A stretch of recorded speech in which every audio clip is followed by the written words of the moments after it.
Ես հիմա կոնկրետ առաջարկ եմ անում Ադրբեջանի նախագահ Իլհամ Ալիևին։ Այսօրվա իր ելույթում նա Հայաստանին մեղադրելով բազմաթիվ սարսափելի իբր միջազգային հանցագործությունների մեջ, ըստ էության պարզ հստակ խոսում է, որ ուզում է վերացնել, զավթել Հայաստանը։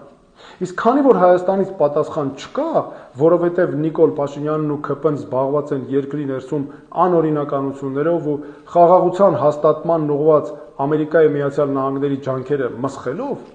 ես եմ տալիս այդ պատասխանը։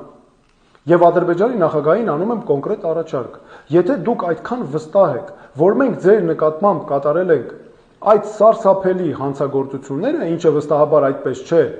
եկեք դիմենք միջազգային քրեական դատարան։ Սա անհատական քրեական պատասխանատվություն ու պատիժ նախատեսող բարձր դատարանն է։ Դուք դիմեք մեր դեմ, եւ մենք կդիմենք ձեր դեմ։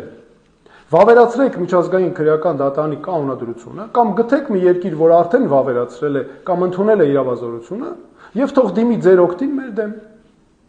Սրանք են արդարության ու խաղաղության հաստատման ուղղված ծրագրերը, այլ ոչ թե զավթողական նախագծերի առաջ քաշումը, որոնք ոչ միայն վտանգում են խաղաղությունն ու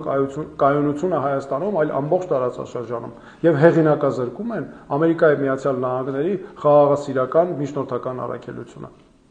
Ժողովուրդ ջան, հիմա ես ձեզ եմ ուզում դիմել։ Իրավունքը մեր ձեռքին է, փաստերը մեր ձեռքին են։ Վստահ եմ խելացի աշխատելու դեպքում բազմաթիվ արդյունքների կարող ենք հասնել։ Մի ընկճվեք, ժողովուրդ ջան, հանկարծ չընկճվեք, մի վախեցեք, մի տրվեք վախերի։